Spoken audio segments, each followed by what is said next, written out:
ChoralEd.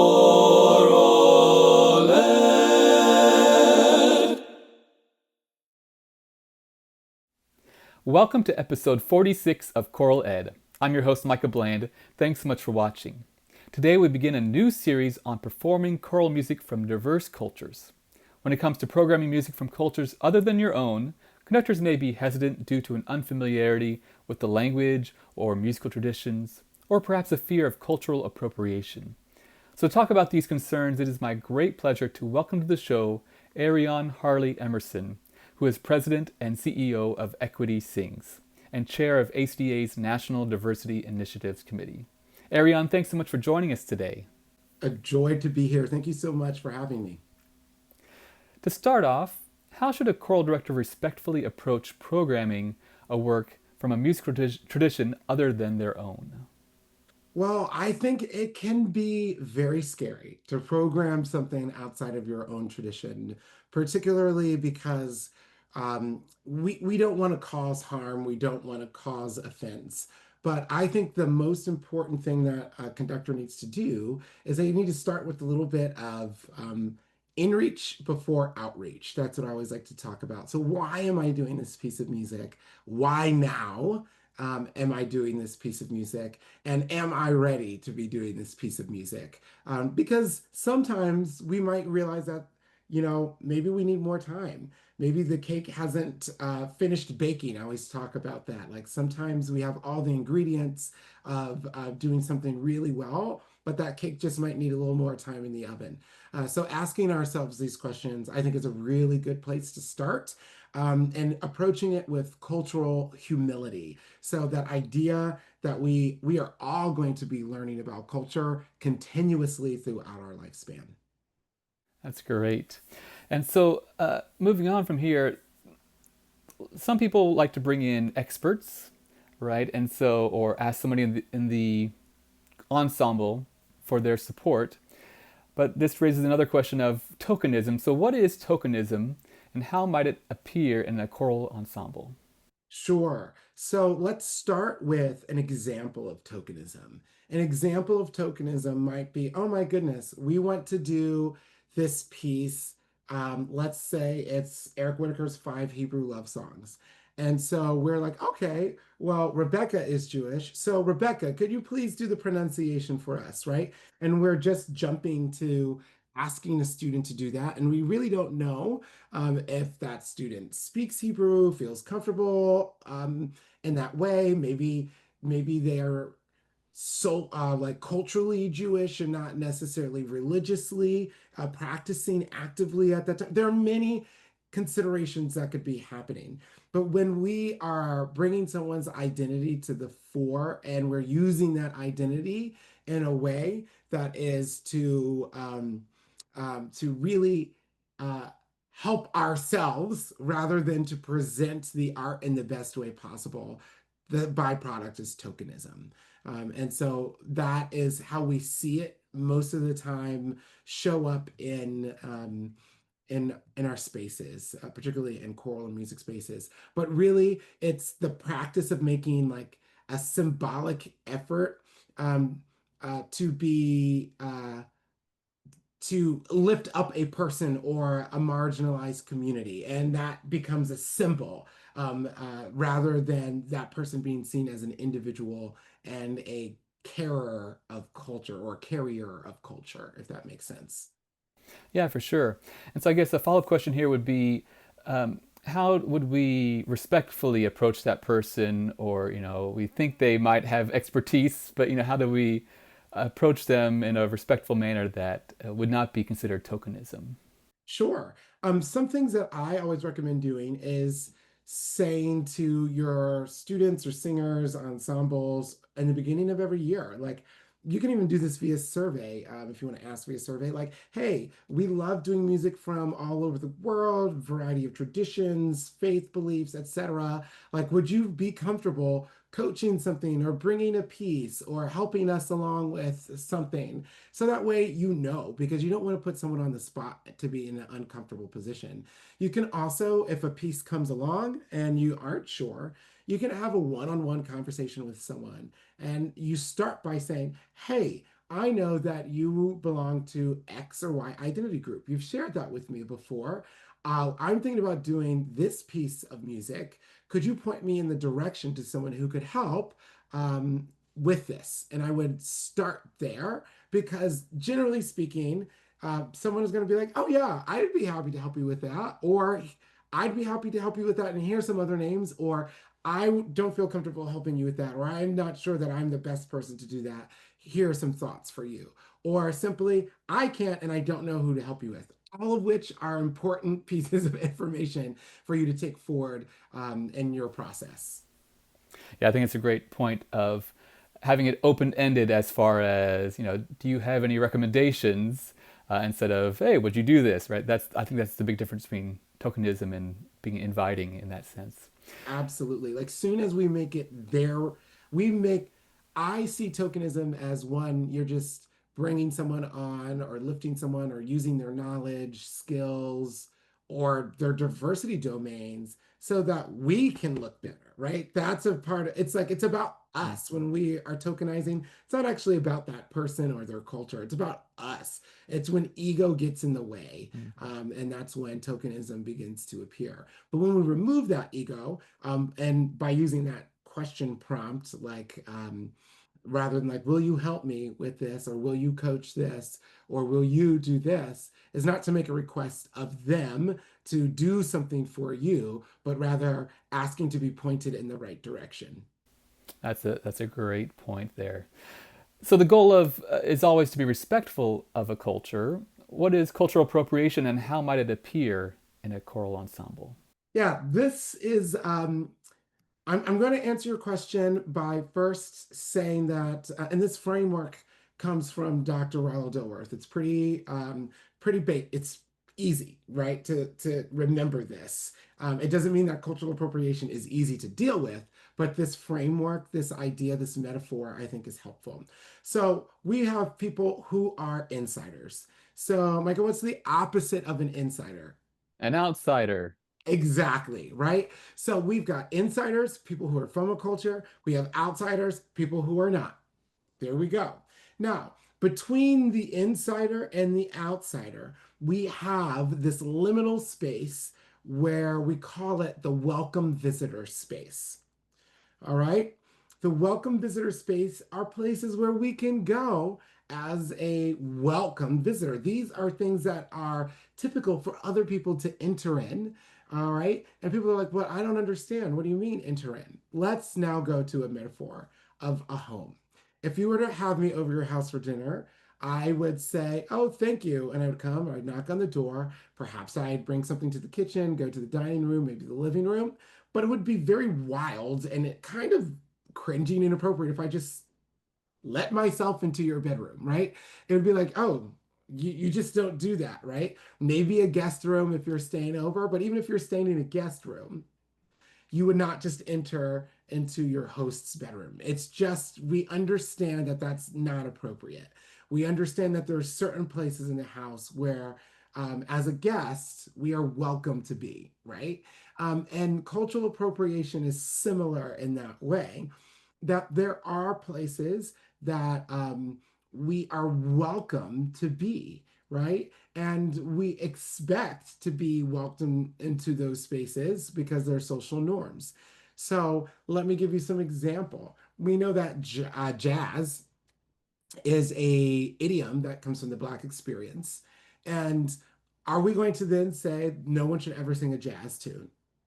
No one should ever sing or play jazz if you are not a Black American, not even Black American, right? Because that's specifically where the music comes from.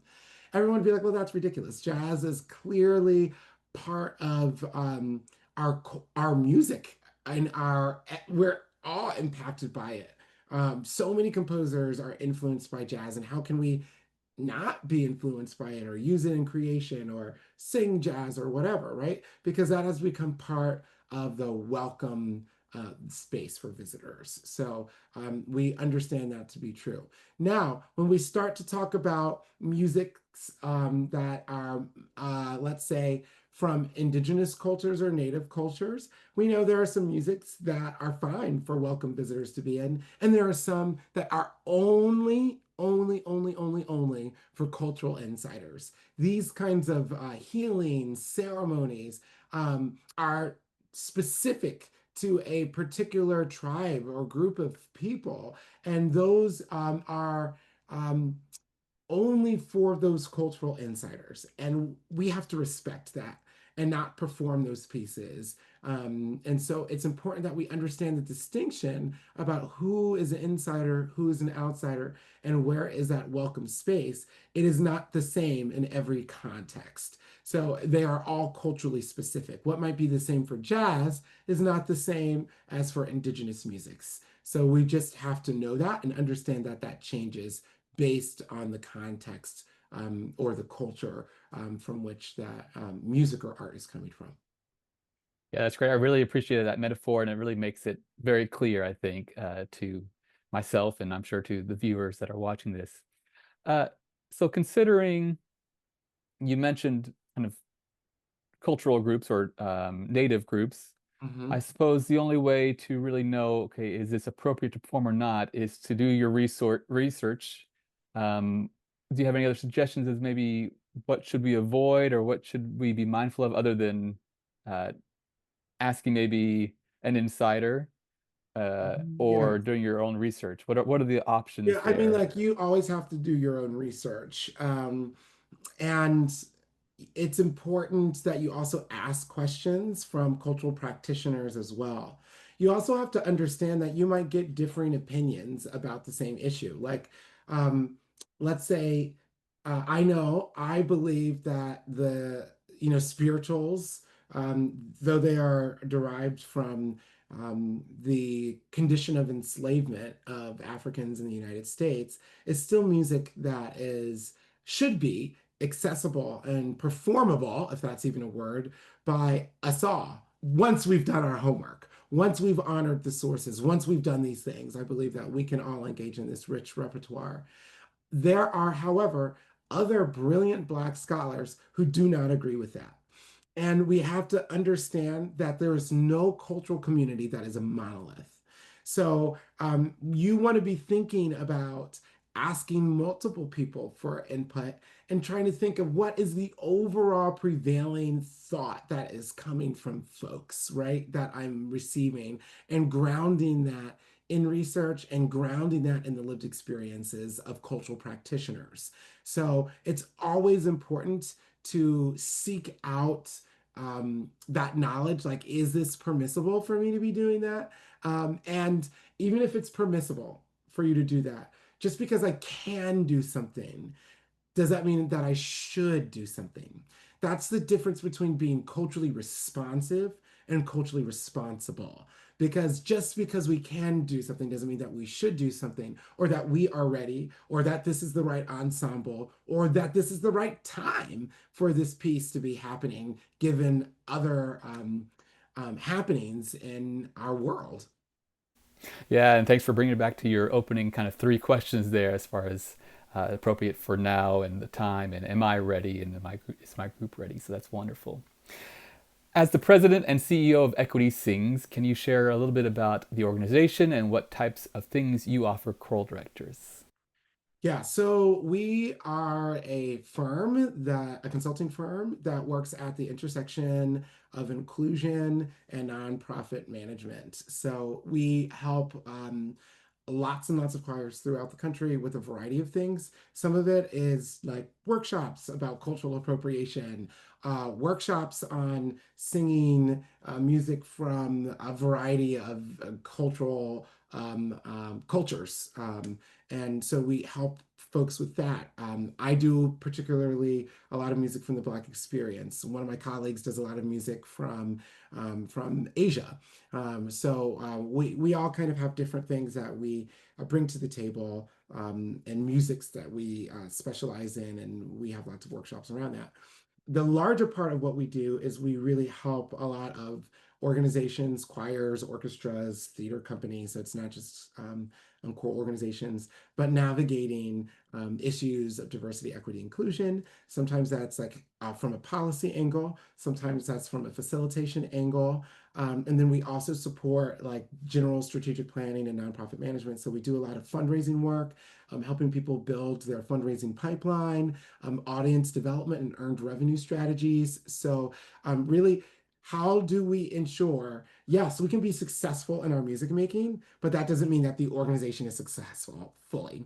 And so we try to help organizations be fully successful, meaning, yes, let's make sure that the musicking is happening and that's being done well. And let's also make sure that there is also operational excellence in what we're doing, making sure that these organizations are here for the long run, that they're not going to fold.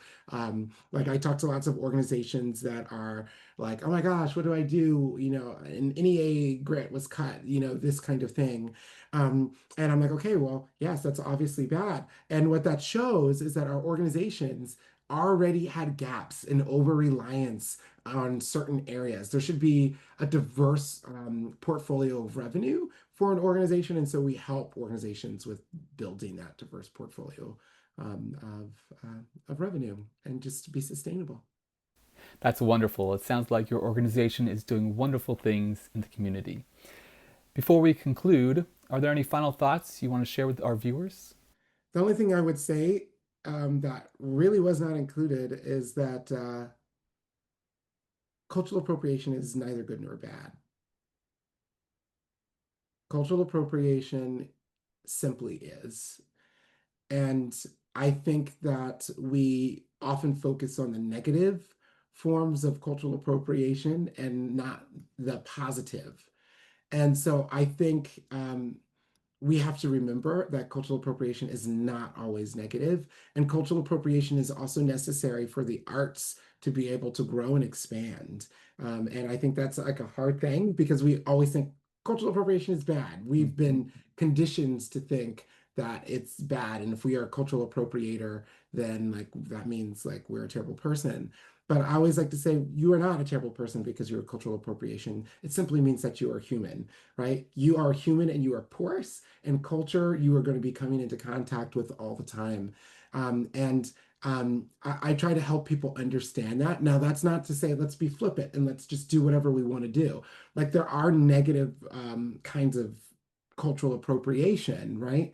And we just have to be aware of that. But there are really like more specifically, there are like researchers have identified and they label there like there are different kinds of cultural appropriation, like object appropriation, like things we touch and we can take, like museums, or discover, like things like paintings in a thrift store, like and maybe we restore that. Is that cultural appropriation? Yes, but is it negative? No, right? We have content appropriation, so that's like styles and genres and idioms and color and vocality and timbre. Um, and that can be done both good and bad. And similarly, subject appropriation, which is really the third type, that's like stories that we appropriate. So that could be like Madame Butterfly. So some might argue that's positive, some might argue it's negative, and that's like a very complex thing. But even stories like The Lion King, right? You know, those are appropriation. So it's not that they're all bad. It's just that cultural appropriation exists. And there are some like great examples of like, you know, positive cultural appropriation, like cultural exchange. It's like when we are exchanging culture, when it's like a little of this, a little of that, and we're doing it, and two or more folks from different cultures are coming together and they're sharing roughly equal levels of power. We know there's no such thing as 100% equal power, but it exists. Then there's cultural appreciation, like we're just honoring the thing. Sometimes that comes from observation. Sometimes those come from specialty groups. Like I have conducted ensembles that are devoted to music of the Black diaspora, and it's really honoring that music of what's going on. And then there's cultural consumption, which is a term that Rollo Dilworth uses a lot. And those are those instances when like we just go through life and through just living life. We're consuming culture that is not ours because we are porous, because we are human. So it's like turning on the radio and you hear a great whatever, or like watching a movie or eating food, like, so it's not all bad. And so I hope that people are able to understand cultural appropriation as being and neither good nor bad. Oftentimes we talk about the bad, but we also need to talk about the good, because cultural appropriation can be done in ways that uplift communities and are honoring communities and helping them move toward justice and parity. And there, on the other side of the coin, there are ways that are negative that take us further away from justice and parity.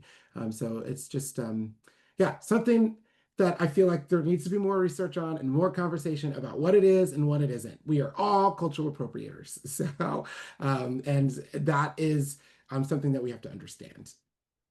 Well, Ariana, I want to say thank you so much for your insights today. I know I learned a lot, and I'm sure our viewers will get a lot of this out of this episode as well. Until next time, thanks for watching, and I hope you continue to inspire the future leaders of our world through this wonderful gift we call music. Thanks.